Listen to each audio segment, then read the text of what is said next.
ওখানে গিয়ে সার্চ দিবে ঢাকা এডুকেশন বোর্ড। তুমি যে কোনো বোর্ডের শিক্ষার্থী হও, ঢাকা বোর্ড থেকে তুমি তোমার রেজাল্টটা সংগ্রহ করতে পারবে। আমরা শিক্ষা বোর্ডের যে মেইন ওয়েবসাইট, শিক্ষা বোর্ডের লিগ্যাল ওয়েবসাইট, সেখান থেকে রেজাল্টটা সংগ্রহ করবো। থার্ড পার্টি কোনো ওয়েবসাইটে যাবো না, শিক্ষা বোর্ডের ওয়েবসাইটে আমরা লগ ইন করবো।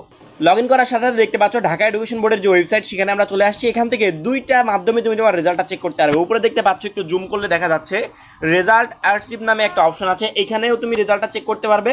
একটু নিচে দেখো রেজাল্ট জিএসসি, এসএসসি, এইচএসসি, এখানে ক্লিক করেও রেজাল্টটা চেক করতে পারবে। আমরা রেজাল্ট আর্টশিপ যে অপশনটা, এই জায়গাতে আমরা ক্লিক করবো।